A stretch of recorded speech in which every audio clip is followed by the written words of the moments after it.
welcome back to the Stay-at-Home GM podcast. I'm your host, Mitchell McCann. As always, with me today, my co-host, Steven Sowert, and so-called fantasy guru, Patrick. We have a good show today. We're starting to review the NFL offseason for a couple divisions, see how each team has upgraded or downgraded this offseason, and the implications it has on fantasy football. Without further ado, let's jump right in, starting with the AFC East. The Buffalo Bills had a quiet offseason. They did get Josh Allen on a new 6-year, $330 million contract, $250 million of it guaranteed. And they've also made a couple signs here, there. They bring back Trey White. Joey Bosa comes and signs with them. They also get a cornerback in the draft, Maxwell Hairston, the first round. A couple edge rushers, and Landon Jackson, TJ Sanders in the next rounds after that. So my question to you is, Steve, what's going to get the Bills over the hump here to the Super Bowl? Because they got the Chiefs in front of them every year. That's where they lose to. What would these moves do to help them get over the hump? Yeah, I don't know. It seems like the offense is going to be pretty much the same. I'd say a big thing is the actually catching passes. Their stud first round tight end need him to step up a little bit more. Especially since, like you said, they didn't really add much on offense. Like you're kind of relying on Khalil Shakir, which he's a good player, but it's not exactly a dominator on the field. So.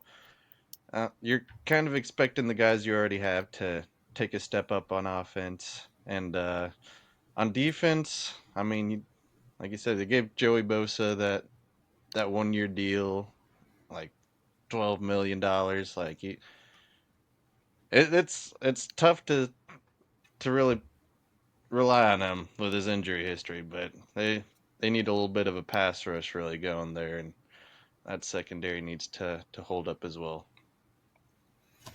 True.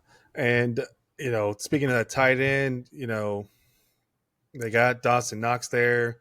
They have Dalton Kincaid, who had a down year last year, both regular and fantasy season wise. Patrick, is there any players here, Bills, that you're looking forward to fantasy wise?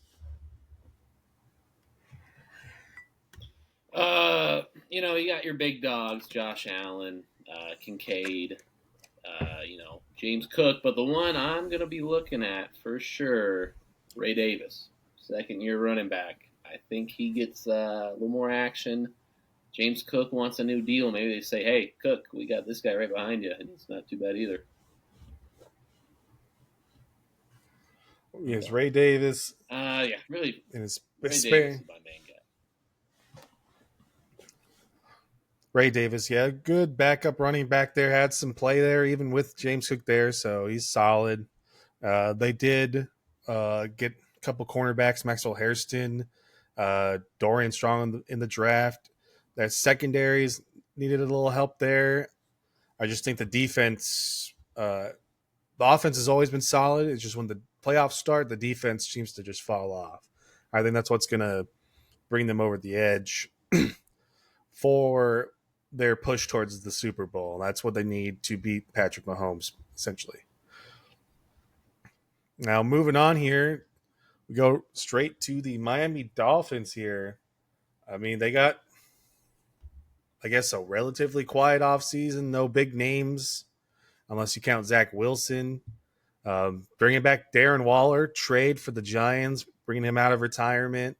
What's going to do that for them? Then they get Willie Gay Jr. from the Saints. Detroit Lions legend Ifutu Melifonwu. I know Steve's going to love that. Love that.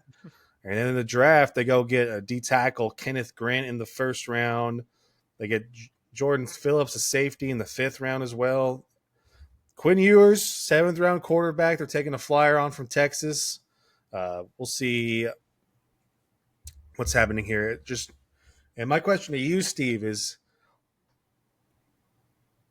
does the Dolphins have enough to be a playoff team this year? I think that the offense is going to be great, like usual, with Mike McDaniels, as long as Tua Tagovailoa is healthy. But their defense has been pretty shaky. So what is going to bring them to the playoffs? I mean, I think they got enough talent as it is to be able to make the playoffs. I don't think they'll be much of a contender. Um, yeah, it's gonna be tough. They made a lot of different moves. They definitely needed help at the cornerback room. That's why they traded for. Well, actually, that's why I'm a little questioning why they traded away Jalen Ramsey. Um, I think that's probably the weakest spot on their roster is just that cornerback room. Um, they just need to try to outpace most of these teams. Just put a bunch of points on the board, and with getting rid of Jonnu Smith, they're gonna have to really run the offense through Tyreek. Hopefully, he uh he returns to form a little bit. Um, but with that vacancy, that's just gonna open up a lot more receptions underneath for Achan, for Waddle. Um, yeah, I mean, you're really just hoping everyone stays healthy. Two has had issues staying on the field. Waddle has some inconsistent injury history too. So yeah, just really hoping everybody stays healthy to even really make a playoff push to begin with, I think. Yeah, very true. Injuries have been the story here in Miami. They did bring back Mika Fitzpatrick in that trade. Depending on who you ask, he's either a solid upgrade or just past his prime at this point. Yeah, it's going to be really tough when you got Storm Duck as one of your starting cornerbacks here. They did just sign today Jack Jones and Mike Hilton to fill those cornerback slots right there. But Patrick, fantasy, how we looking here for Miami here? I know Tyreek is a big component there, but anybody else intriguing you? Oh well, obviously with Tua, good quarterback, greater person. So just keeping him healthy this year.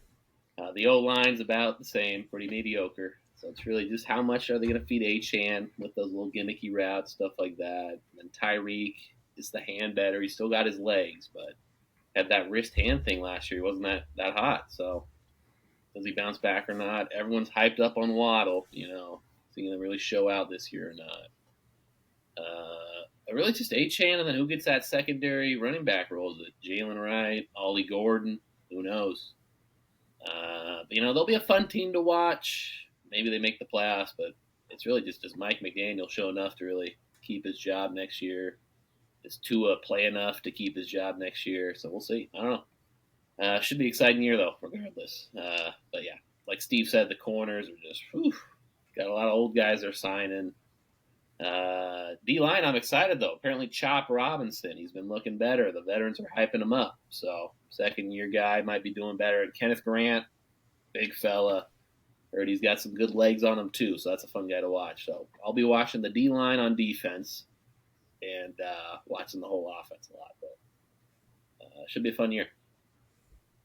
Uh, Follow up question for you, Pat. Over under how many games Tyreek plays before he gets traded? Oh. Well, yeah, Tua was hinting at it. He's not too happy with Tyreek already. So,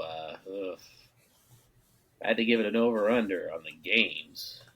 He'll probably play like 6 games, and then they'll have to. I feel like he'll either be hurt or they trade him. It'll be one or the other. Yeah, that's could be a storyline that we watched throughout the whole season. He did make a lot of noise off season, not wanting to be there. Then he wants to be there. Man is just an enigma. Next, we have the New England Patriots, who start this season with a new head coach, Mike Vrabel, who's building a new culture there. They bring in a couple new receivers for Drake May, Stephon Diggs, Mac Hollins, some more weapons there. They got that big deal, Milton Williams from the Eagles, Super Bowl champ, sign him to a huge contract. And then in the draft, they go get Will Campbell, tackle, early pick there, help solidify the line. They get Travion Henderson, and this, maybe is he a Jameer Gibbs type running back there? I've heard some people talk about it. I know Steve's not happy with that, but that's what the comparisons have been drawing there. I just don't like the comparison. Gibbs had a lot more carries in between the tackles at his time in college. I don't think Henderson has quite that ability to be an every down back the way that Gibbs was coming out of college. But he's fast, but I will say that the speed too, the difference in the 40 times, I mean, the difference between Gibbs and Henderson for the 40 times is just about the same as between Henderson and uh, Judkins. So he's still not quite as fast, doesn't quite have the same ability. He's definitely got receiving upside, but this just calm down with the Gibbs comparisons here. Touched a nerve there, but my question for you guys, we'll start with Steve. They got Vegas has the New England Patriots here at 8.5 wins this season. Mhm. Uh, that's a very high mark for what I think is a middle of the pack kind of team. They don't have like the most explosive playmakers. Is Diggs fully back from his injury? Can he stay out of the spotlight in the offseason, kind of focus on it? There's videos of him on yachts doing whatever you want to describe that as. We got Mac Hollins, Mr. And I don't want to wear shoes. So 8.5, is that too much for the Patriots this year, Steve? Man, I don't know. It's clearly they're trying to build up the defense. I think the defense is going to be solid. The real question is going to be on offense. If Drake May really takes a step up, you're hoping Stephon Diggs helps him out there, which I've heard he's going to be ready ready for the first game of the year, and like he's already like practicing running routes. Just kind of crazy considering the injury that he sustained, but yeah, it's the offense that's the biggest question for this team. Yeah, I don't know. I would still probably take the under there, but it's really a foundational year. Like Mike Vrabel's here to set the tone, build the culture for this year. Probably not pushing for a playoff spot, but I think this team's going to show promise for the future. And I mean, as far as fantasy, um, I I think like Mike Vrabel wants to do, he's going to want to run the ball. He's got the good defense, so they're going to want to bleed the clock. And I mean, Henderson and Ramondre Stevenson, they're going to be splitting carries for pretty much the whole year, I think. So I'm not too excited about either one of those guys. Obviously, everyone looks at Henderson as the shiny new toy. He's the rookie. He's got all the speed. Everyone compares him to Gibbs. So, but I don't know. Ramondre, I feel like could be a really good value in drafts this year.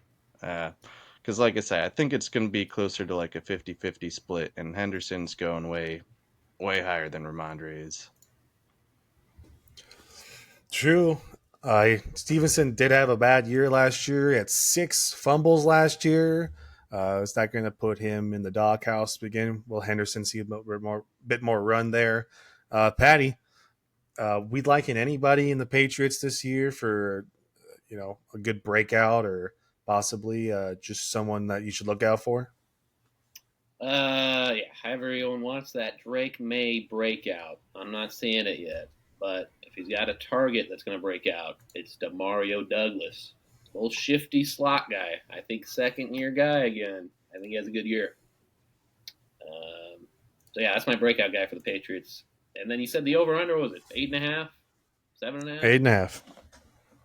Whew, that's a toughie with Mike Vrabel there. He's always crafty on the defense. It'll be fun to watch. I think 9 wins. I'm going over. Mhm. Yeah, going over there. He did take, Derrick Henry with Ryan Tannehill starting quarterback to a number one seed. It's he's got the coaching ability. It's just does he have the right pieces? Drake May seems to be talented, so second year leap is what we're looking for here. And to round off the AFC East here, we got the New York Jets, who have been freed from the virus that is Aaron Rodgers this offseason, kicking him right to the curb here. They're also starting with a new head coach as well. Aaron Glenn, defensive coordinator, coming over from Detroit, start a whole new culture in New York. Uh, Steve's going to have, his he's most familiar with Mr. Glenn, his ups and downs. Uh, as offseason moves, they bring in Justin Fields, be their starting quarterback. Dislocates his toe, so he's going to be out day to day here. Uh, Not really a lot of other moves there. They go get Amon Membu, offensive tackle in the first round. Mason Taylor, tight end. So, Steve, what can we expect from an Aaron Glenn run New York Jets team here? Well, one of the things that sometimes frustrated me with Aaron Glenn as a defensive coordinator is that he loved to play man. And especially against teams like the Rams, who used a lot of motion, it made it extremely obvious that they're playing man coverage. Um, but the interesting thing is that the defensive coordinator that he brought in, Steve Wilkes, is going to be the defensive play caller, and he's been known more as primarily a zone favored guy. So I don't really know which way they're going to be going on defense, if they're going to favor one or the other, if it's going to be more of a balanced defense. I mean, you got the corners to be able to play man. You're gonna want Sauce to be sticking to the number one wide receiver, but I think Aaron Glenn could be a good culture setter. Um, this offense, I don't know.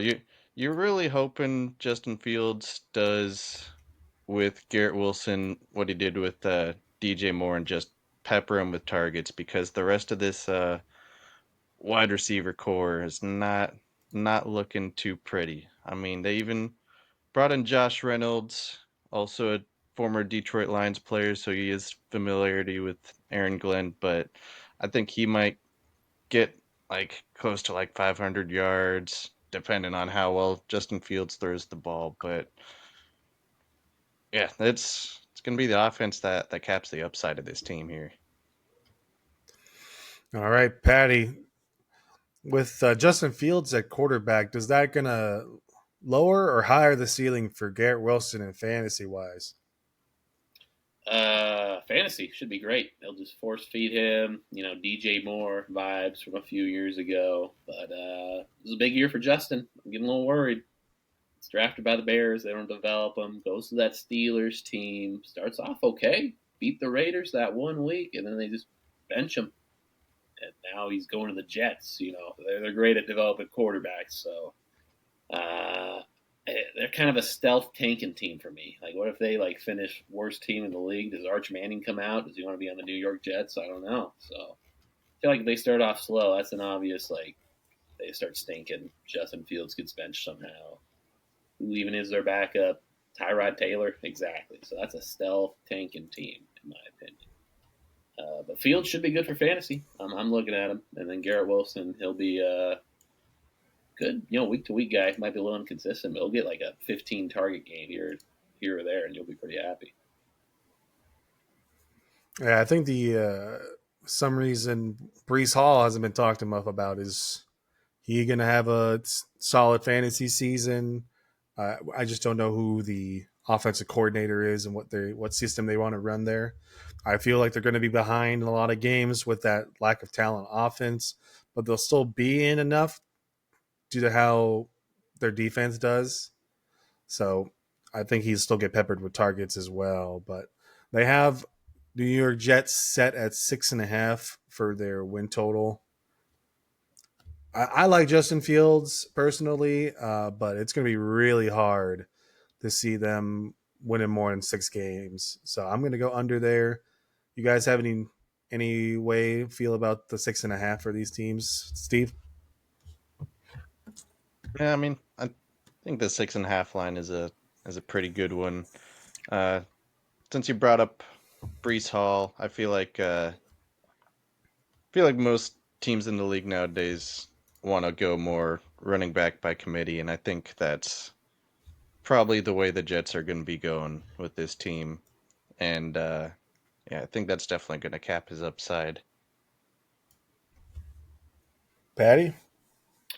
Yeah, that's an under. And yeah, running back by committee. Watch out for Braylon Allen, second year guy again. Look out, Wisconsin kid. All right. Running back by committee, the new status quo here in the NFL. Moving over to the NFC East, start with the Dallas Cowboys. Another team with a new head coach. They let Mike McCarthy go. Bring in Brian Schottenheimer, son of Marty Schottenheimer. Very perplexing move, to say the least, for their head coach. They seem to Jerry seems to just want somebody to stand there and look pretty while he does all the talking. Makes But sense to me. they they could trade Joe Milton coming in for backup Dak Prescott, Miles Sanders, Javonte Williams at running back. They trade for George Pickens to go alongside CeeDee Lamb there. They get Dante Fowler Jr. to pair with uh, Micah Parsons, who still hasn't been signed. Same thing they did every year with these guys. The Dallas seems to do. Dak takes forever. Zeke takes forever. CeeDee Lamb takes forever. I just don't understand what Jerry's doing. I guess he just loves drawing out, keeping himself in the media with not signing Micah Parsons to a contract here. But in the draft, they go get another offensive lineman in the first round, Tyler Booker. Then they go get Donovan Ezeraku, edge in the second. Jaden Blue, running back to look out in the 5th round there. But Steve, Dallas last year, Dak Prescott out injured for a few games there. What is their season going to be looking like this year? I, I think it's going to look a lot like it did last year. You're going to have a bad run game, going to be relying on the pass a lot. I mean, Dak Prescott, he was injured last year, but the seasons where he's been healthy, he's been a really good fantasy quarterback. So I think I'm going to be looking towards him as one of the later quarterbacks to take with CeeDee Lamb and them bringing in George Pickens. I think there's a lot of upside, especially since the I don't think there's going to be too much success in the run game. And really on that side, you're going to be just pretty much taking a shot on whoever they feel like, whether it's Miles Sanders, Javonte Williams. But like you said, Jaden Blue is like, he's obviously the rookie. Um, he's got a lot of potential in the passing game, and yeah, losing Zach Martin was a big hit, which I feel like is probably part of the reason why they took Booker in the first round to begin with. But yeah, I don't think the offense. I mean, I think the offense in the passing game took a minor step up with Pickens coming back. Hopefully, Dak stays healthy, but the uh, the run game took a slight downgrade, and I think the defense pretty much stayed the same. Yeah. Now, Patty, I got big upside for CD Lamb here for fantasy wise. They bring in Pickens. He's going to play outside on that X side, moving CD into the slot there most of the time. Do you share the same optimism that I am with CD Lamb for this upcoming season?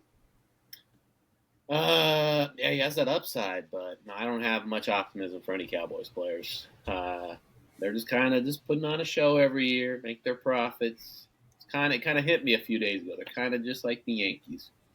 They just put on a show every year, get their profits. Oh yeah, we might make the playoffs. We're a contender, and then something happens. Oh yeah, we're not a contender. And then they finally got rid of Mike McCarthy at least. But yeah, they do Schottenheimer, so that doesn't make too much sense to me.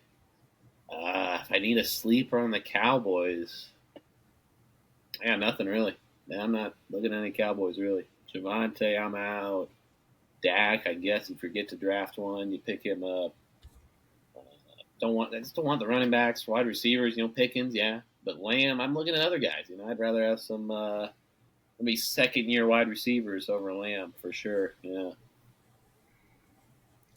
That's a little astonishing there, Pat. I had a different view there. I think they're going to either be behind a lot of games and due to the fact that they don't have a run game to control the clock, they're going to have to throw the ball there. Javonte Williams and Miles Sanders, they're two veterans, haven't rushed yeah. for 4 yards a carry in a couple of years.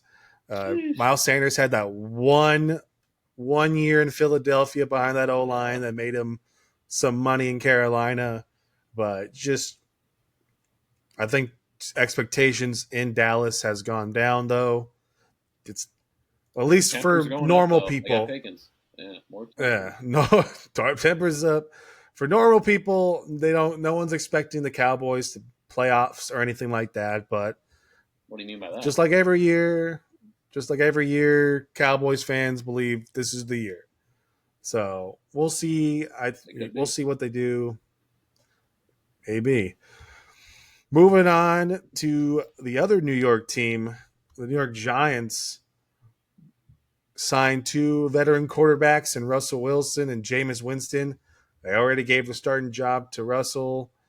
They barely been taking snaps in training camp, but he's already got the job.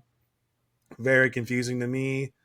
They also had a very quiet offseason. Javon Holland, Paulson Adebo's their big signings of note.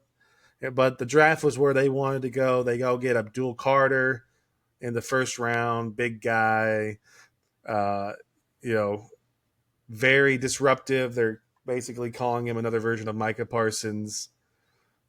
Jackson Dart, they come in, trade in to go get him. Hopefully, that's the quarterback of their future. And they also get Darius Alexander, a big D tackle, third round. Cam Scadaboo, running back sensation from Arizona State in the fourth round.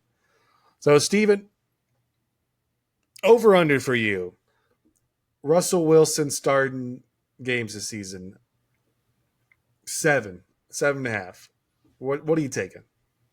I'm taking the under on that. The Giants have one of, if not the toughest strength of schedule this year. So I think this season is, if I'm I'm expecting the Giants to have a top three pick in next year's draft. It's going to be a really tough year.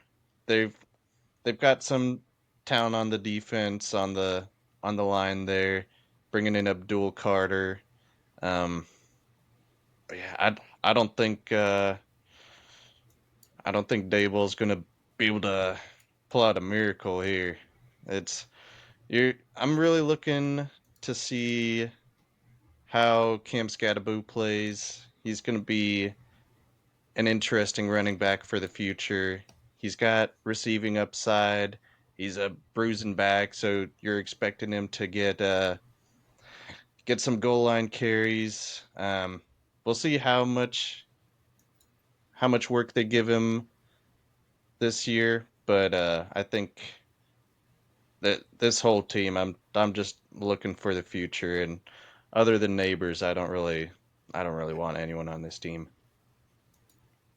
Yeah, if you're fantasy wise, I guess the defense would be their calling card. You get Dexter Lawrence, Brian Burns, Bobby Okereke, Abdul Carter, Kayvon Thibodeau on that D line. They've got names on that D line. It's just that offense doesn't really have a lot of manpower out there outside of neighbors. But Patrick, is there anybody that we're missing here for you that you think that's gonna pop for here in New York? Yeah, I got a few things with the Giants here. Obviously, Jackson Dart, not getting good vibes with him. Old Miss guy. I don't know. He's probably gonna be like third string to start the year. So it's like, what do we pick here?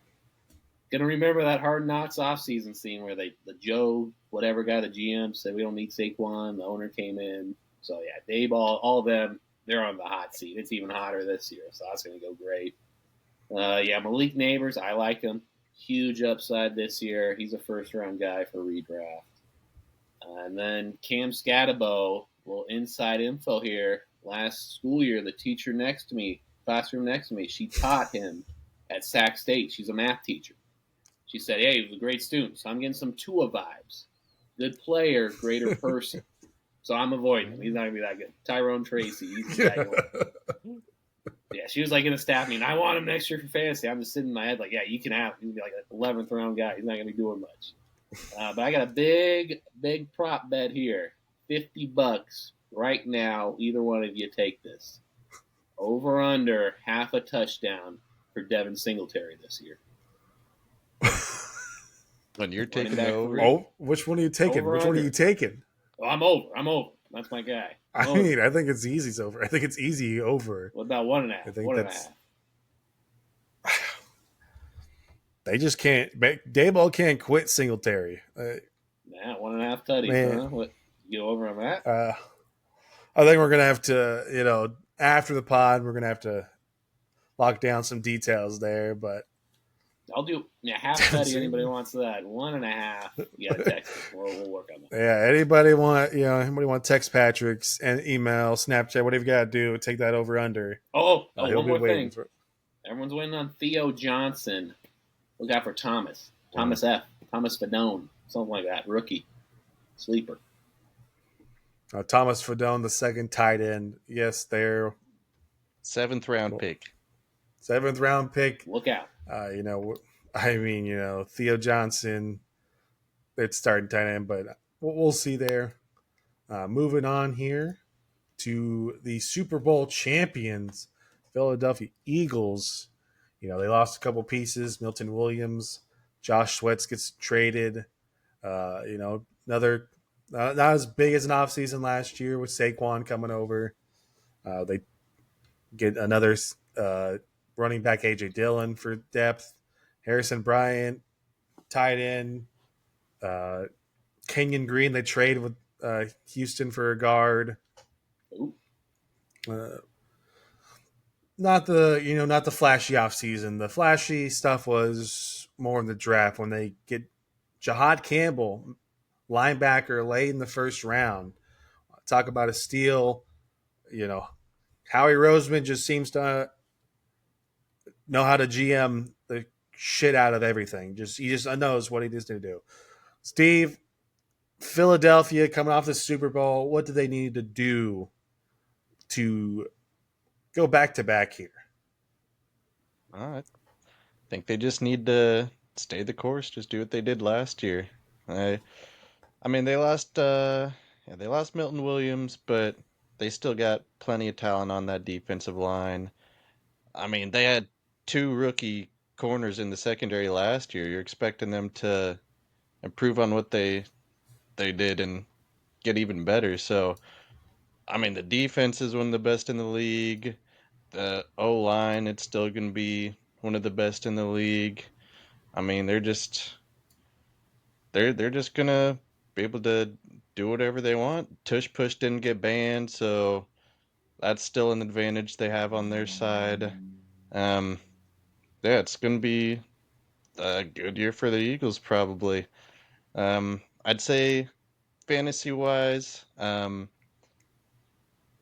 amount of long play touchdowns that Saquon Barkley had was pretty unreal. And the touchdown totals might come down a little bit, so he probably wouldn't be my pick as the first running back off the board. I'm more of a Bijan guy as the first running back off, but I mean, if you're like sitting at the 6th spot and you're staring at Saquon Barkley, it's going to be hard to turn that down with the with his O line, this great defense, and that's really what kind of killed AJ Brown and Hurts' value last year. The second half of the year, they're just winning in the first half, and then they don't even need to throw the ball the entire second half, and they just kills the fantasy value for the passing game. So, uh, Barkley's still going to be a stud. This team's going to be good.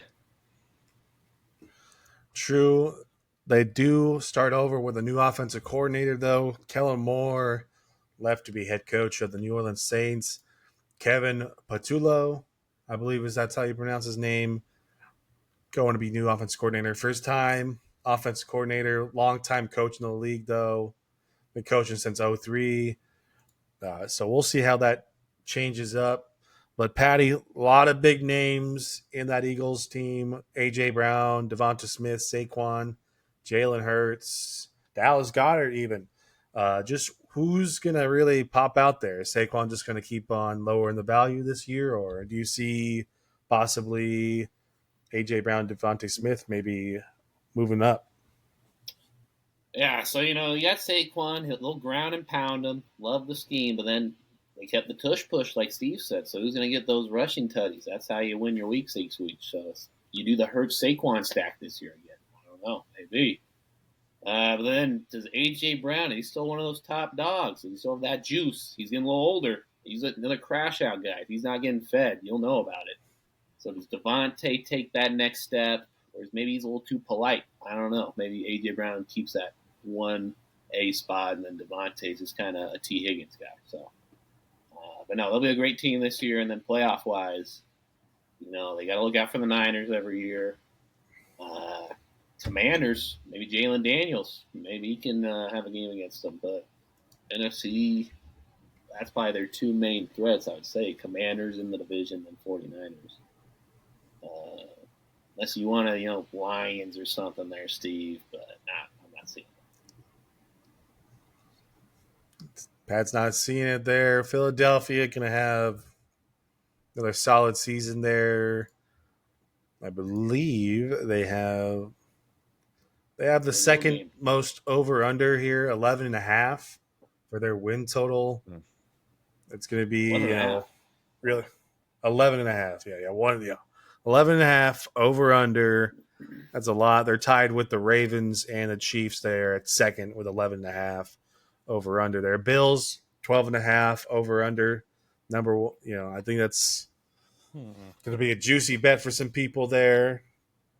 But moving on to the last team in the NFC East, Patrick has already said their name, the Washington Commanders, coming off one heck of a season. First year rookie quarterback Jaden Daniels leads them to an NFC championship game.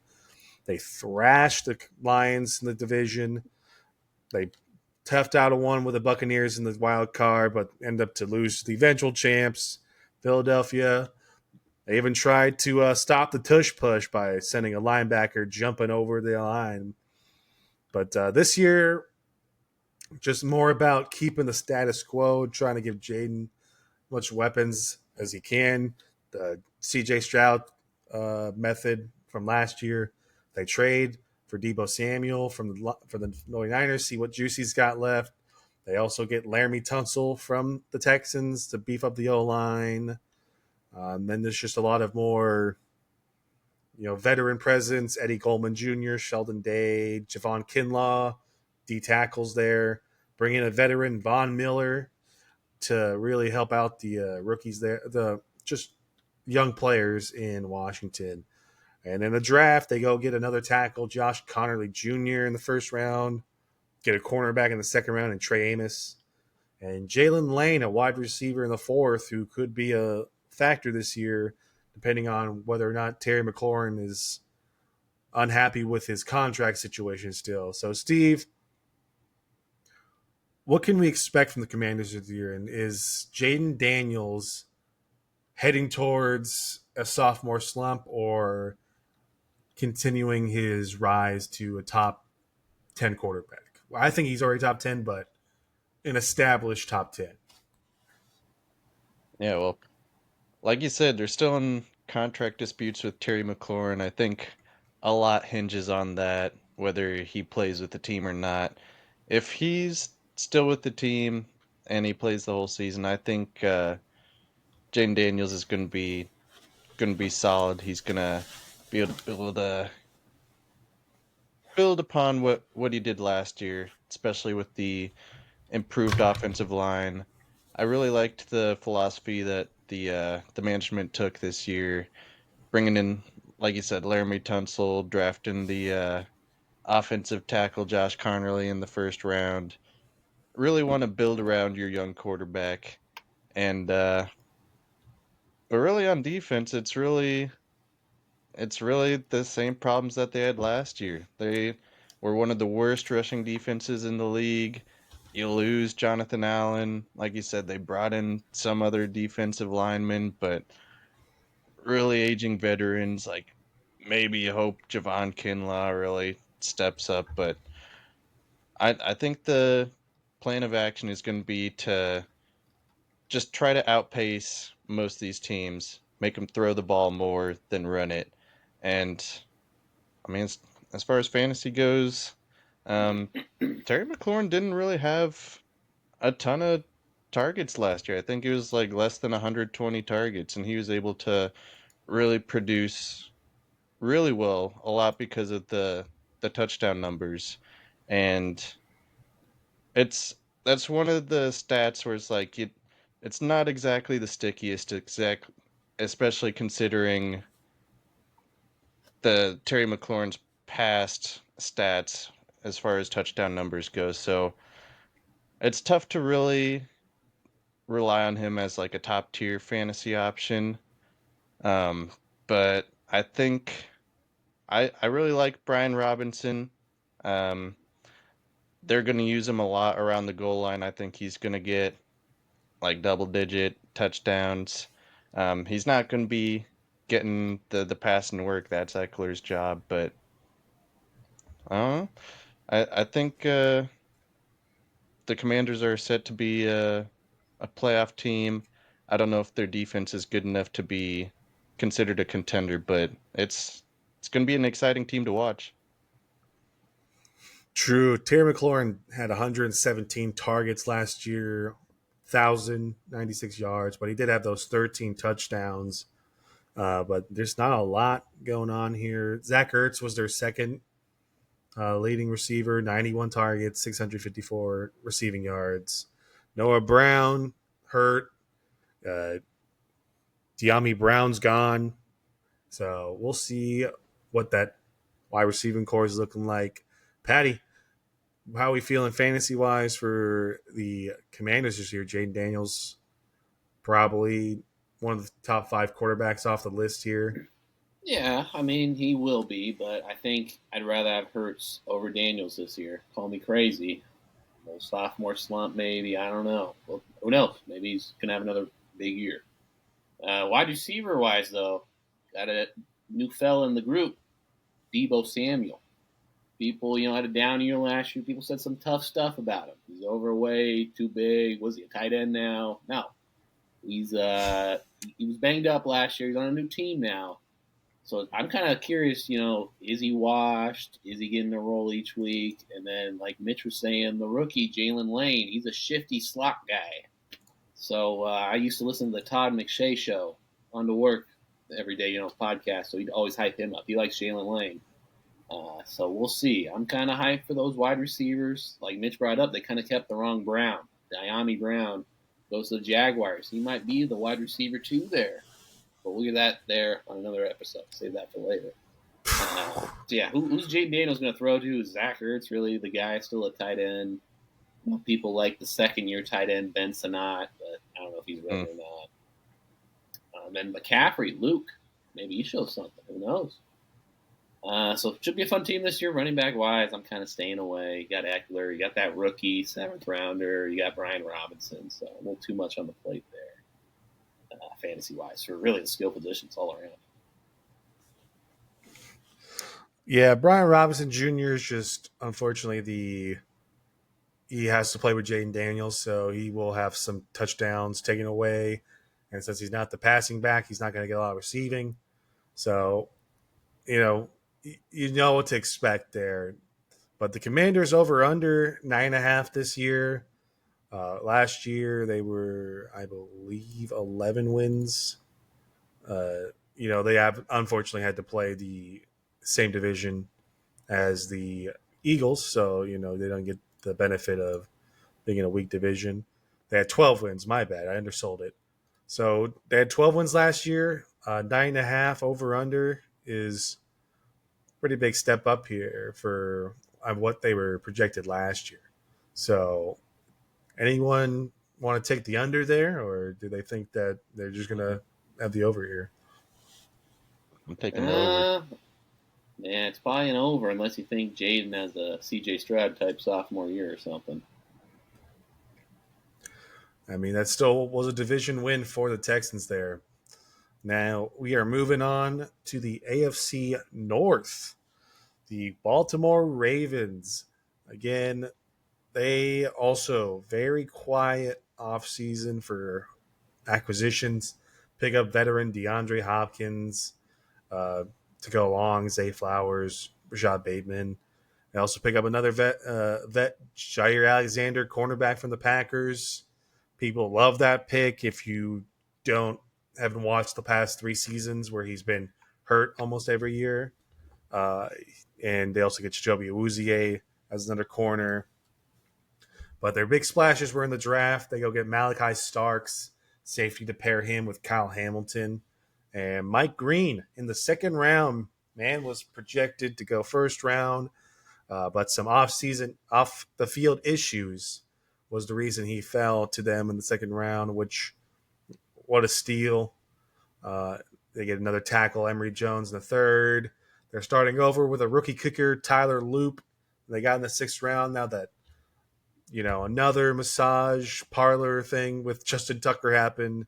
Apparently, he must have not saw Deshaun Watson and was just like, all right, I guess we'll do this. But What do my you mean by question, that? Steve, is well, maybe read the news. Maybe let's not just go, Don't want to break be it a down for creep us? and let's not be a creep in the massage parlors, all right, or massage therapists, whatever he's doing, all right.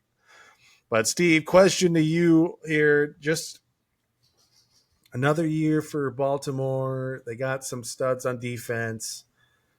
Do they have enough on the offense this year to finally get over the hump? Just much like the Bills here. I know. I mean, their weakness has been in the playoffs.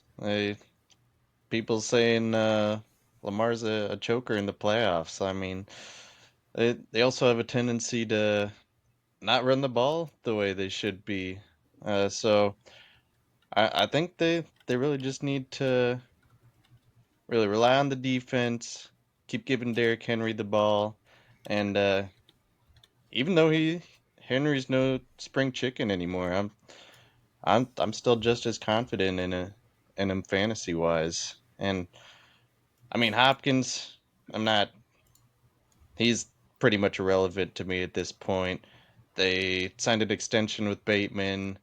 He'll have a game or two, but with the amount of passing work that Lamar puts out there, it's really tough to rely on anyone other than Flowers really on a weekly basis. But I think the real question for this team is this finally the year where Isaiah Likely starts to ramp up his production a little bit more? Mark Andrews more on the way out. Is he gonna really establish himself as a tight end you can actually start in fantasy on a weekly basis and not just in week one? That's true. This marks the end for Mark Andrews as the starting tight end for the Baltimore Ravens. Patrick, who do we see fantasy wise here? Is Mark Andrews finally going to relent some of that pass work to Likely, or are we just going to see another solid year from Andrews and Likely is just going to be there? I know you are a very big fan of Likely. You spent $120 of your fab money on him last year, blowing it week one. So I'm sure you've got plenty of insight in Likely's projection here. All right, coming out fire in there, I see. Yeah. I liked Likely after that first week. Thought Andrews was washed. And that last playoffs, he had quite the bad play there. I thought he was gone for sure, but they welcomed him back. You kind of like to see that. A lot of people were very mad at him.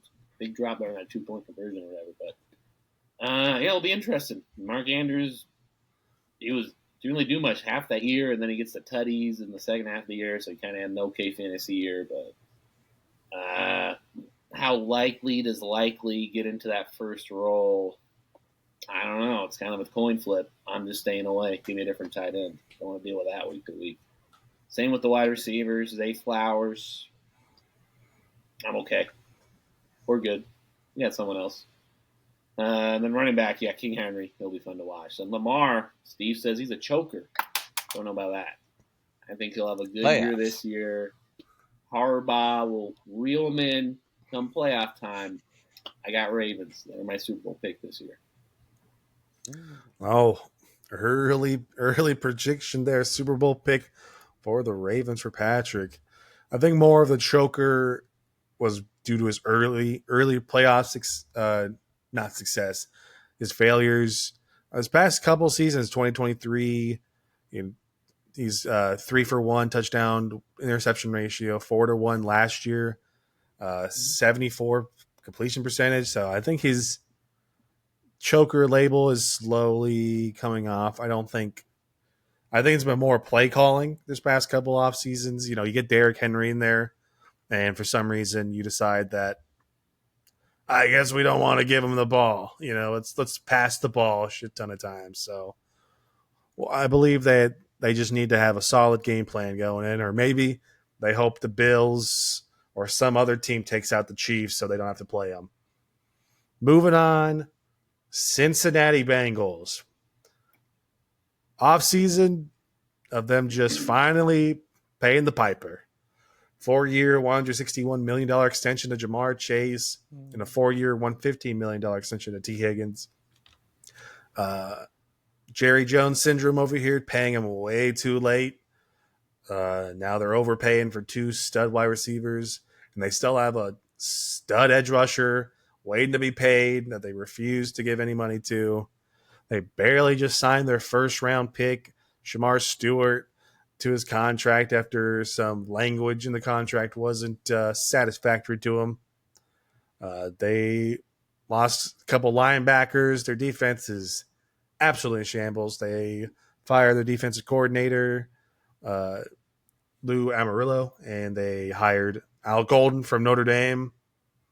Hopefully they're looking for more of a easier to understand defense than Lou Amarillo's was. So, Steve, Joe Burrow, T. Higgins, Jamar Chase, going to be a great show. Lots of fireworks. Too bad they're going to be down, every waking moment of the game. So how do we see Cincinnati somehow pulling out? Can they get to the playoffs with that weak defense, or are we overrating? Are we underrating Al Golden as a defensive coordinator?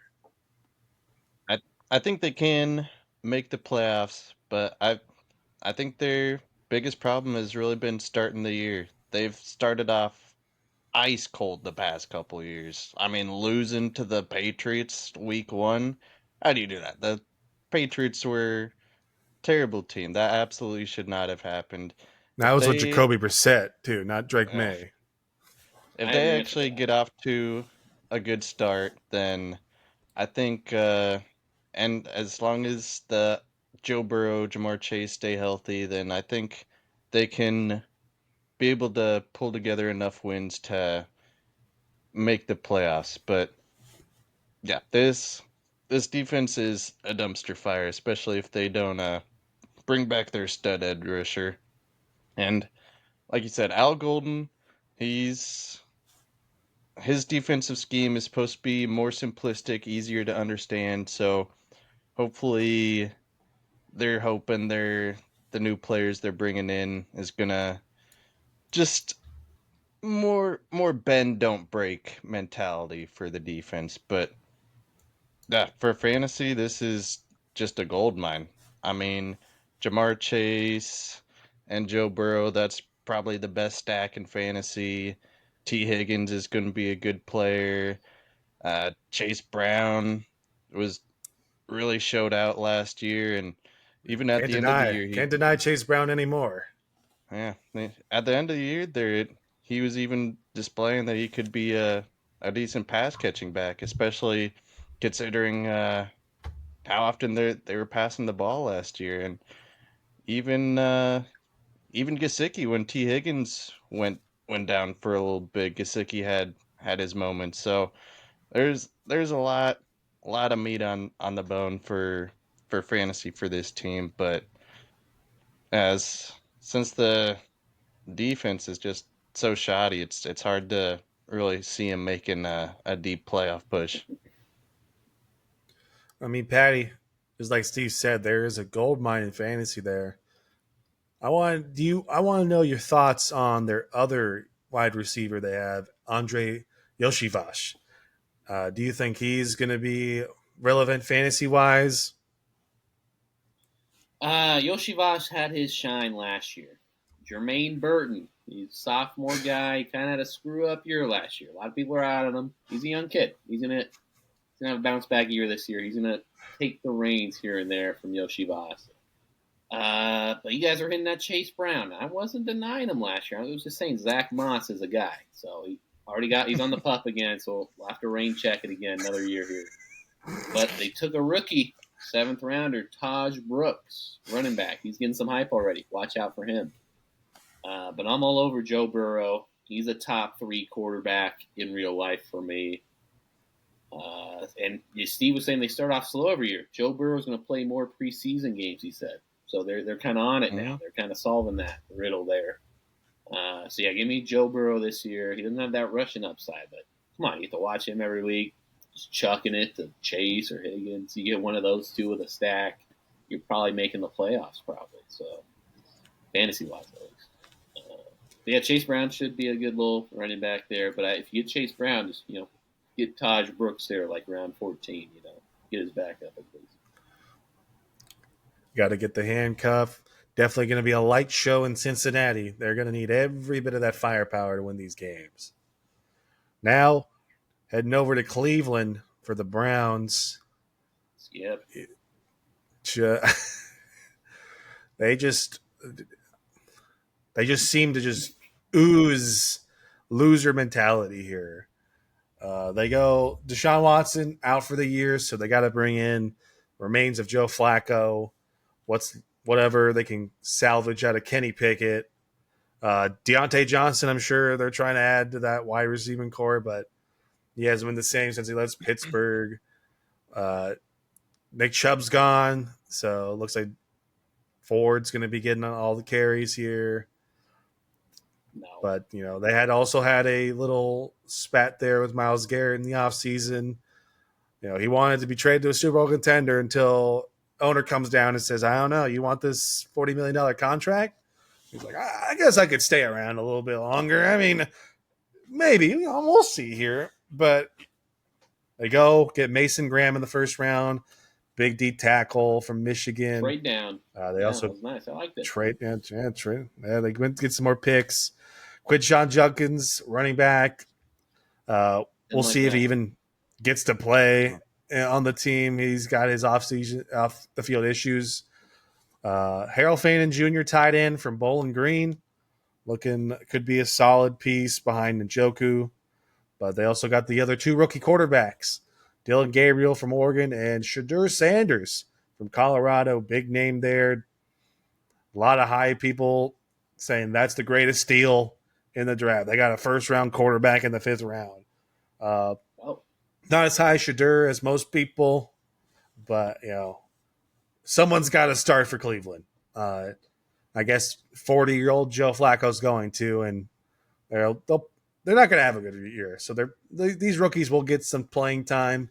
So I'm sure they're going to see who's going to be their starting quarterback for the future. So, Steve, can you salvage anything good for the Browns this year? I mean, well, especially with this Judkins news. Initially, it kind of seemed like he might be like the workhorse for this team, but with all the legal situation. He probably won't be starting the year. Um, I really liked their fourth round pick, Dylan Sampson. I think he could be a sneaky steal in the late draft. You already know Oh what you got in Ford, and I think Dylan Sampson's got some upside there. So I think they might work him in. He could possibly make a run for the starting job there. I think another interesting later round wide receiver would be Cedric Tillman. He showed some flashes last year. Of course, most of those big games were with slinging Jameis Winston, but I don't know, I think he's got potential, but obviously it's hard to feel confident in any of these players. I really see Shador Sanders as like a Teddy Bridgewater kind of guy. Is He can throw the ball accurately, but doesn't exactly have the elite arm talent that you'd probably want in your starting quarterback. So I think he could be like a serviceable like spot start quarterback or a good high end backup. But really, for fantasy, you're hoping Flacco starts the whole year. But like you said, I don't think there's a lot of wins coming for this team, and they're probably going to want to get reps for the rookie quarterbacks sooner rather than later. I mean, if Flacco's starting, I think you got to favor getting Njoku as your tight end. He loves his tight ends. A couple of years ago when he was on the Browns, that one year, that one run, he was really peppering Njoku with those targets. But Mm. Patty, my question to you here, Jerry Judy, what a year! 90 catches, first 1,000 yard receiving season, 1,229. Did not get the touchdowns. They only had four, but he had 145 targets. A lot of it was Jameis just finding him, throwing it up to him. How do we feel this upcoming season about Jerry Judy fantasy wise? yeah, I don't know. The jury's still kind of deciding on Judge Judy here. So it's like, is he a wide receiver too? Is he a free? I mean, redraft, kind of worth a flyer. Maybe Browns are going to stink, like Steve said. So they'll get some garbage time points. But if you're a Browns fan, you kind of get the scoreboard watch the Jaguars all year. At least you have their first round pick. So if they have a bad start, they're kind of feeling all right at least. But Dylan Gabriel, well, shorty lefty, apparently throws a tight ball spiral. Been hearing that a lot. So watch out for that. I like him more than Shador. Yeah. But Dylan I'm Sampson, glad young, somebody agrees with me. yeah, young little running back there, Dylan Sampson. It's kind of just a wait and see though with the whole Quinshawn situation. So he's the only unsigned rookie pick still. Wonder why. So it's gonna be a year for the Browns. Not a lot of highlights, but they'll win a few games somehow. Yeah, they're going to surprise some games. You'll look at the scoreboard the week and you're like, what? Cleveland won that game? We sure? You're just like looking then like, oh, that quarterback got hurt, or oh my god, they just lit on fire. But I genuinely think that news going around, Dylan Gabriel was the GM coach's pick, and Shador was more of the owner, seeing him fifth round. So looks like there's a little disagreement between owner and GM coach on who they want their future to be. Quinshawn, yeah, still unsigned. Will he even be signed? They might. There's a possibility they rescind his rights. I don't know. They did spend a second round on him, so it's going to be kind of weird. But we'll see how their season goes. Probably top pick, and hoping the Jaguars get another one. They could use both. Moving on to the last team in the AFC North, and the team that inherited the virus known as Aaron Rodgers, the Pittsburgh Steelers. Uh, I guess they just really enjoy just filling in a quarterback every year and hoping that, oh, well, we got this great defense. So as long as we just need somebody competent at quarterback, we can somehow win the Super Bowl. But, 40-year-old Aaron Rodgers, high off ayahuasca and whatever drugs he's on, is coming to Pittsburgh, teaming up with new wide receiver DK Metcalf, who they got in a trade. They sent off Pickens, got rid of his emotional energy for someone who also is emotional, but a little bit less than George Pickens. So they also get Jonnu Smith trade. Arthur Smith loves this guy, loved him in the Falcons, loved giving him the ball. Jalen Ramsey they trade for as well. They pick up Darius Slay from the Philadelphia Eagles. Their defense will be great. They also signed TJ Watt to a 3-year, $123 million extension. So they got him set. And then in the draft, they go get Derek Harmon, D tackle, heir apparent to Cam Hayward. He's in the last couple of years. They also get Caleb Johnson, running back. I know Patty's going to want to talk about him in fantasy wise. They also get Jack Sawyer, Ohio State linebacker, too. Will Howard, quarterback in the 6th round, who early on before Rodgers got signed, I thought I could see some play here. But unfortunately, Aaron Rodgers is going to be there. So, Steve, is there any chance this Pittsburgh Steelers team makes the playoffs and wins a game? They haven't won a playoff game in years. But is there a chance they even make a run towards the AFC Championship game here? I don't think so. I think Steelers got another 9-8 season incoming. They might make the playoffs, but it's going to be a wild card exit for them. I don't think Aaron Rodgers quite has the juice to be able to carry this team on his back, especially with the wide receiver depth on this team. DK, he's always an interesting fantasy asset because he's always likely to get double-digit touchdowns, especially with Aaron Rodgers, who loves to throw the goal line fade. I think he'll love doing that with Metcalf. Um, but yeah, that Jonnu Smith trade really killed the fantasy value for both him and Freiermuth. Uh, I had some expectations for Freiermuth, probably not as like a top tier tight end, but someone serviceable who you could see like having a good week every now and then, but that's kind of just out the window. And yeah, like you said, I like Caleb Johnson. They're gonna want to do a running back by committee. I think at some point he could eventually take the lead in that committee. But I think I'll let Patrick talk more about him since he's obviously in love with him. Patty, talk us about Caleb Johnson here. Yeah, I guess Steve still in the tea here. I got a little love eyes here for Caleb. He's a zone scheme running back guy. Arthur Smith, he likes to run it. So week to week, it's gonna be who gets those tutties though, Jalen Warren or Caleb Johnson. Caleb's gonna get probably 15 touches a game, you'd think, 10 to 15. It's all about those tutties. But now I like him, 3rd round guy, so it's a little later pick, but I think he's still got a lot of upside for redraft, especially later round pick for a redraft too. Wide receiver wise, Metcalf, not a bad idea with Rodgers. I think Rodgers, he's off that 2nd year now of the Achilles, so I think he has a better year. He's showing a little something there at the end of the Jets season last year.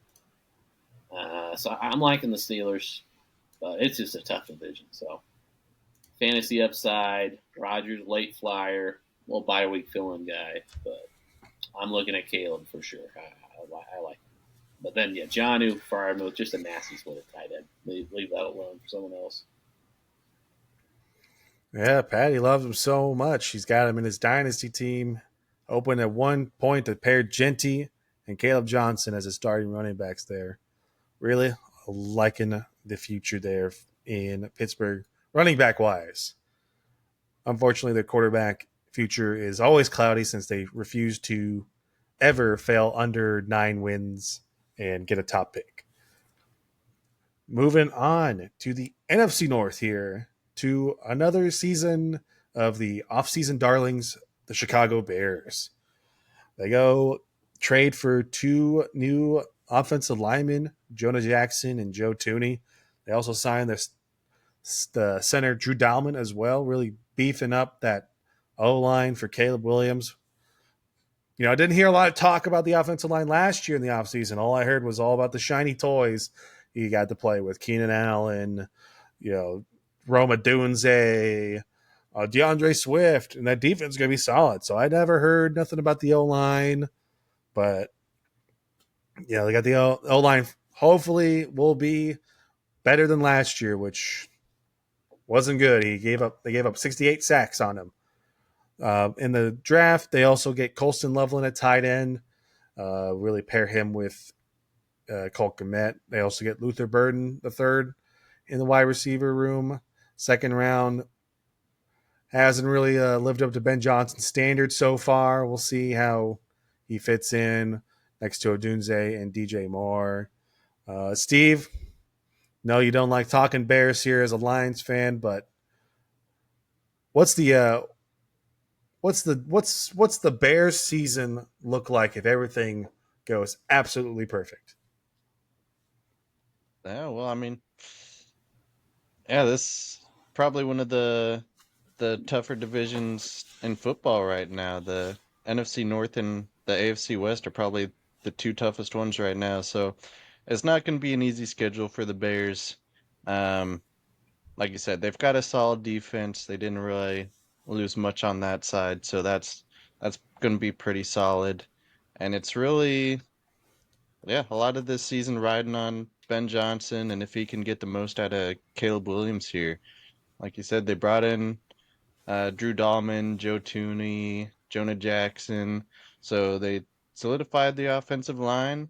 They brought in some more pass catching weapons with Loveland and Burden. So you, if Williams fails now, then it's hard to really see him really being able to succeed in the future because he's got all the weapons you could really ever ask for. Um, yeah, fantasy wise, like I said, the rookie tight end, the I was looking at him and I'm hearing a lot of good things about Colston Loveland so far. He might be a favorite target, but it's really hard to say. There's a lot of mouths to feed in this offense. Is Rome gonna take a step up year two? He had a lot of talent come out of college. He's a really good jump ball guy. He could end up being a high touchdown guy. But yeah, with Ben Johnson, they're definitely gonna want to be more of a running back by committee, and I mean there's definitely value in Swift, but I think Roshan could end up seeing some goal line touches, so he could be a sneaky fantasy flyer at the end of your drafts. I mean, yeah, it doesn't hurt. Colston Loveland's a Michigan man. Before we head over to Patrick, I want to know what your actual feelings of Ben Johnson is. I know you've been singing his praises for years in Detroit. You didn't want to lose him, so I want to get you locked down here. Will Ben Johnson be a successful head coach here in Chicago, or are we going to see Uh, some flip flopping from you, Steve? Or all of a sudden, oh, oh, it was kind of okay. I mean, I don't know. Listen, he was a good offensive coordinator. He loved to do those little trick plays. Not all of them worked, especially in that game against the Commanders. I feel more confident in Aaron Glenn as a head coach, honestly, because of the I think he'll be able to establish a culture better as a former player. Ben Johnson, he never played a snap in the NFL, so that's a little bit of a detriment to him.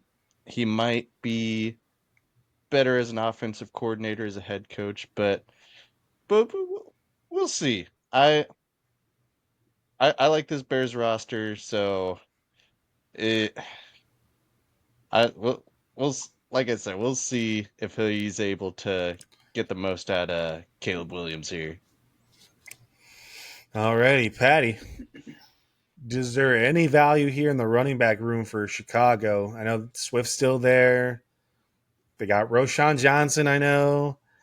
I mean, dynasty wise, is Odunze even worth a first at this point? I think a second maybe for him and Waddle. I think that's a perfect trade right there, honestly. I think Steve would agree with us. Waddle and a second for Odunze, perfect value. Yeah. So the Bears running backs, they wanted that rookie Travion Henderson. He got picked right before him, so they got sniped there, and they had a panic pick with Luther Bird. And I'm getting bad vibes from him, kind of Jackson Dart vibes. Maybe a bad year for him. He's going to be in there. He's what, wide receiver 3, maybe 4. He's banged up. So the least guy I'm worried about on the Bears offense, most confident one, is Rome Odunze. He'll have a role. He'll be fine. He's a good route runner. DJ Moore, I don't know. Maybe he gets a little trade talk rumors. They start off slow, or maybe he has a big year. Kind of hard to say, but I'd take Rome over DJ redraft wise, especially if DJ is going earlier than Rome. Tight end wise, staying away redraft. People like Loveland for dynasty. I'm more of a Tyler Warren guy. But besides that, I think Ben Johnson sets a culture. I think he does better than Aaron Glenn. Jets are going to be a train wreck. They don't have a quarterback. I'm all in on Ben Johnson. It's not going to be this year, though. I think it's next year with Caleb Williams. I think he has a good little year, and then the following year they'll really show out here. All right. It's going to be really hard. I like Ben Johnson as an offensive coordinator. I think he's, one of the whiz kids, they say. I'm getting real Josh McDaniels vibes from him. I think his ego cost the Lions a couple of games, especially that Commanders game. He really wanted to show that he could make Jared Goff look like, top 3 quarterback. Just really, they were dominating with the run, and all of a sudden they just time to pass the ball 50 times. So I think it's really hard to say their offense won't be good because he knows how to really draw up an offense. But I think always underrated for a head coach is how you set a culture and how you get people to rally behind you. So early Josh McDaniels vibes, but I don't think Josh McDaniels had the offense that Ben Johnson did when he was in Denver. Now moving on to Steve's Detroit Lions here. Offseason, they lost both coordinators, as we said, Ben Johnson, Aaron Glenn gone. Get 2 new guys, 2 new relatively unproven coordinators. They go get DJ Reed, the big move of the offseason for them. The number 2 from New York. We'll see how he does in a new system. No Aaron Glenn there, so maybe they're probably not going to go a lot of man. But DJ Reed could play. They also signed Rocky Sin, Avonte Maddox for that cornerback room. They, for some reason, want to pay Kirby Joseph all that money, 4 years, $86 million extension. I've been on record multiple times with Kirby Joseph. I think he probably had his peak right there last season. Probably should get off him now, but that's my opinion. In the draft, not the draft we're used to here in Detroit with oh my gosh, Steve, please tell me the GM of the Detroit Lions. Why am I blanking on his name? Brad Holmes. Brad Holmes. Not a typical Brad Holmes draft.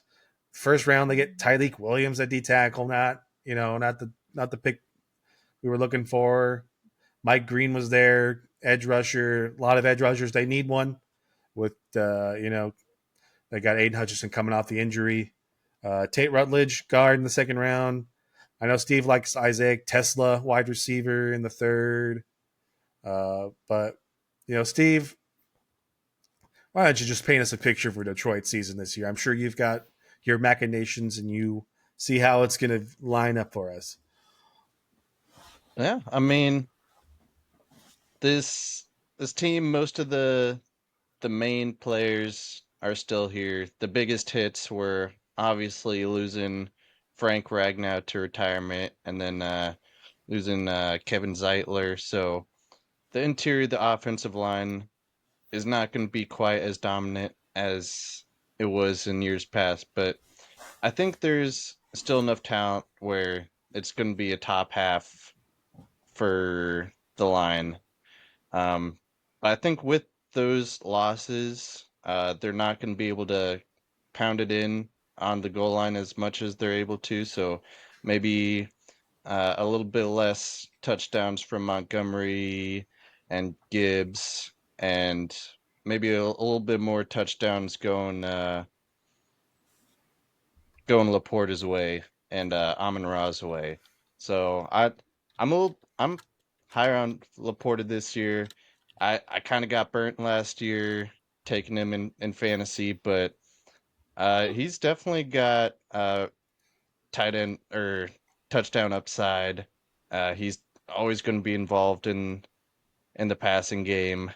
Um, but yeah, no, maybe the draft quite wasn't quite as splashy as you'd like, but Tyleek Williams, I'm getting a lot of Aleem McNeil vibes from him. Tate Ratledge, he had a really good combine. I really think he's gonna slot in well in the interior. Maybe a little bit of growing pains early on, and yeah, Isaac Tesla with the amount of talent on this offense. He's probably not gonna be a huge contributor early on, but I think he's gonna fill in nicely in that Tim Patrick role, the Josh Reynolds role that they have in that offense for years to come. And with Aiden Hutchinson coming off of his broken leg, it's an injury that really doesn't affect production after healing, so he should be good to go. Really just hoping that this team stays healthy, and I think really hoping that Arnold takes a step up. There were too many holding PI calls on him last year. Hopefully he's a little bit more disciplined.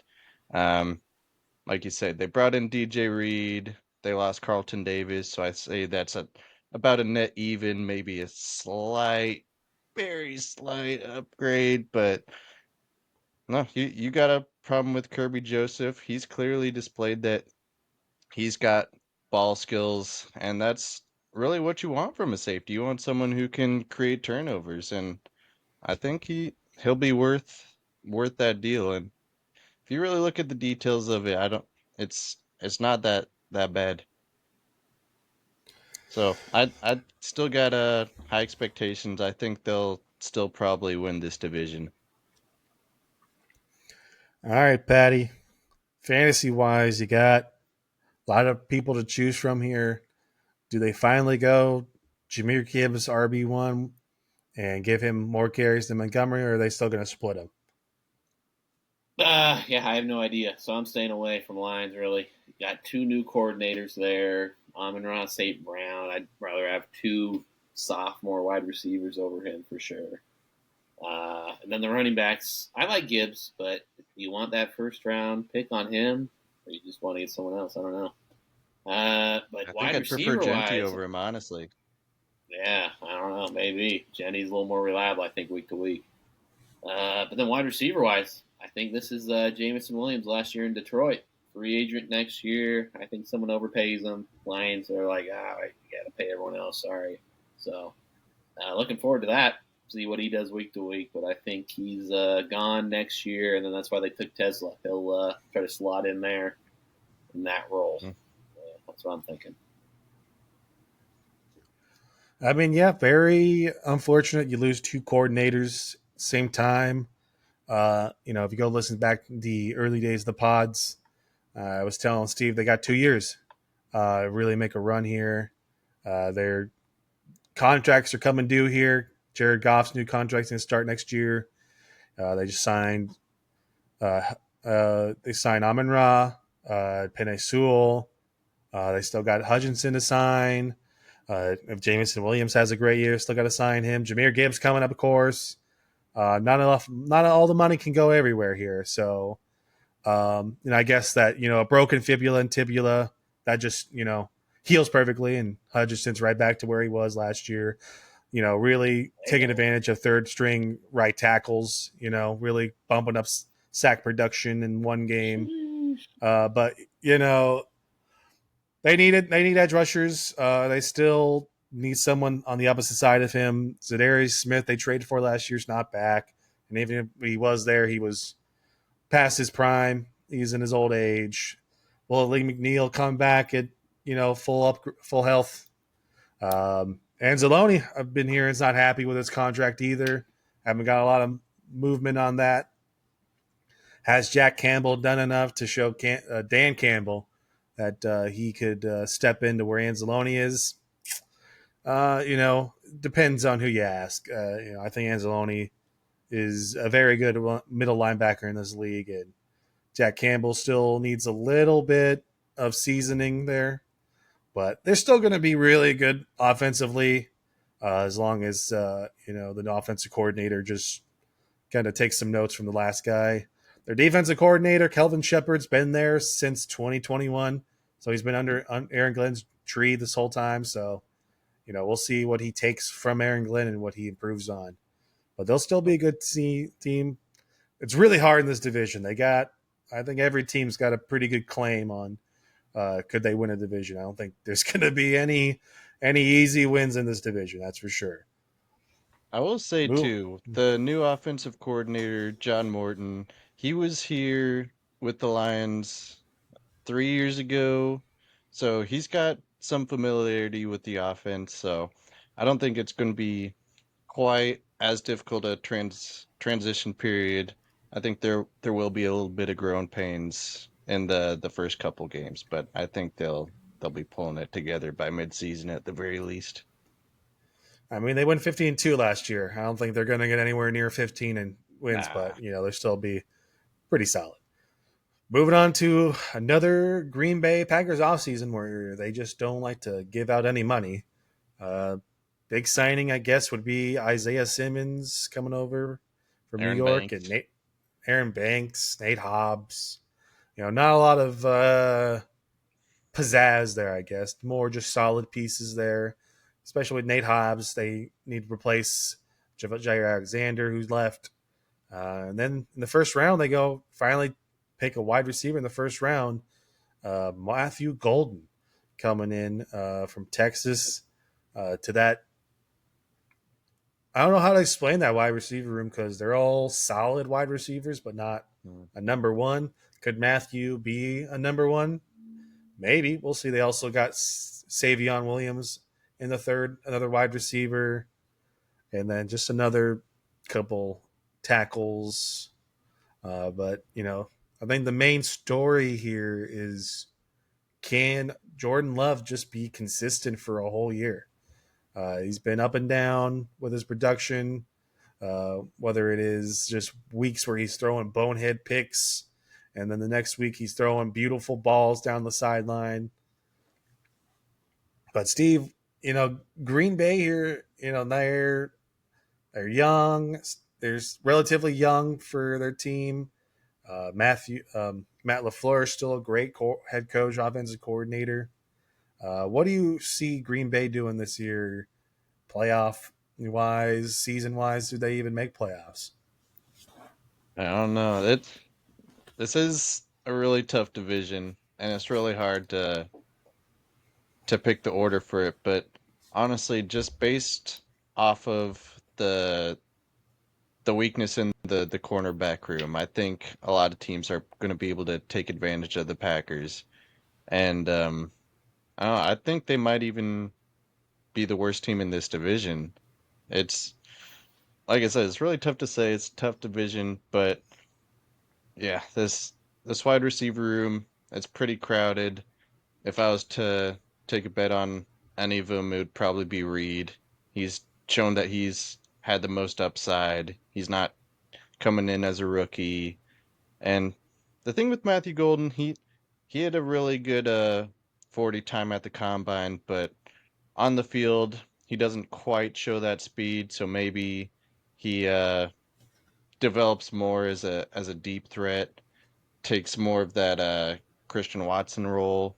Um, Yeah, it's tough to say. It seems like Josh Jacobs is probably gonna get a lot of work again. Um, but yeah, I, I think the weakness in the secondary is really gonna kill the Packers here. Alrighty, Patty. Fantasy Green Bay Packers. A lot of wide receivers there that kind of around the same level there. Matthew Golden, Watson, Reed, Dobbs, Dontavian Wicks, just a lot of names there. Josh Jacobs. I know there's Marshawn Lloyd coming off a disappointing rookie season, was hurt. AJ Dillon's gone, so they need a number two. What do you see in Green Bay fantasy wise there, Patty? Fantasy wise, I like Matthew Golden. He's wearing like 20 something for his numbers. That's going to throw off a lot of people once they see him on the field. But no, I think he's a good talent. Always moved up the ranks, whatever team he was on. So he's going to take that wide receiver role run come like week 9 or 10. Jaden Reed, he'll have some upside here and there. Besides those two, I'm staying away. I like Tucker Kraft, though, tight end. I'd take him late round. Little upside there. I'll feed him in the red zone, maybe. But the Packers got a lot going for them. They got Josh Jacobs, one of the better running backs in the division. Got probably the best depth at wide receiver in the division, maybe. And then they probably got the best quarterback in the division. So I think Packers could easily take the division here. I feel it. They got a great coach, Matt LaFleur. He's a schemer. He'll get them right week to week. So if I had to pick a team for this division, I'd pick Packers. I'm liking them. Josh Jacobs, good little running back 2 for you. I don't know if I like him if you're running back 1, but he has that upside. That's a surprise there, Patrick. I know there's people that picked the Packers to win. I didn't know it was going to be you that would, but I mean, this is a tough division. Could go anyway. And to our final team of this podcast, Minnesota Vikings here. The legend of Sam Darnold has left the building, go sign with Seattle. So that rookie quarterback last year, J.J. McCarthy, slotted to be their new quarterback here. Another they go get some good D tackles out in the offseason. Jonathan Allen comes over from Washington. Javon Hargrave, linebacker Eric Wilson. They're really solidifying their defense, which was kind of the issue for them. They didn't really have a great defense, but they didn't have a really bad defense. Uh, they also trade for Jordan Mason to back up Aaron Jones, an older running back. Still got a lot of value though. Still got a lot left in those legs. And then in the draft, they go get Donovan Jackson, a guard, really trying to help beef up the O line. And then they only had 4 other picks after that, which, with Justin Jefferson and Jordan Addison, will Ty Felton even be in the wide receiver conversation? So, Steve, Minnesota, they lose Sam Darnold, who had a fantastic year last year, but is Kevin O'Connell the reason he had a great season? And if that's the case, will J.J. McCarthy follow in those footsteps and even perhaps do even better than Sam Darnold? Yeah, I mean, Sam Darnold's pretty much failed wherever he's gone until he came to the Vikings. And I think it is not to take away from Sam Darnold. He's a good quarterback, but having Justin Jefferson, Jordan Addison really helps. And like you said, I think Kevin O'Connell played a big influence on that too, because uh, there were games before last season where what was it? Mullins had like put up a game, and the I forgot who their other what Josh Dobbs. Well, Josh Josh Dobbs Dobbs had yeah, he had kind of a went to couple good Arizona. games. I think Kevin O'Connell's he's just a really good coach, and I think he's gonna be able to keep this team together. Um, the stat that people always show for the Vikings is their record in 1-score games, and I think that's really a testament to Kevin O'Connell's coaching ability. I think it was 3 years ago where they had like 12 wins. They had a lot of wins and one score games, and I felt like it was fluky, but I think last year really solidified that it's when the pressure's on, he's just able to keep the team focused and keep him on the right track. And like you said, I think the defense is a little bit more solidified with the free agent moves.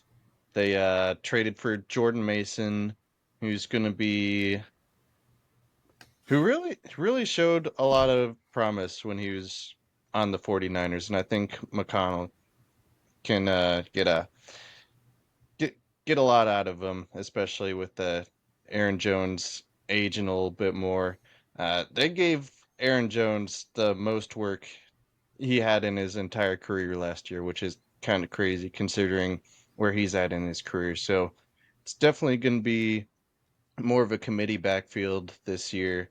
I think they're expecting to do that last year with Ty Chandler, but he didn't show any of the juice that they really wanted. Um, but yeah, I liked JJ McCarthy come out of college.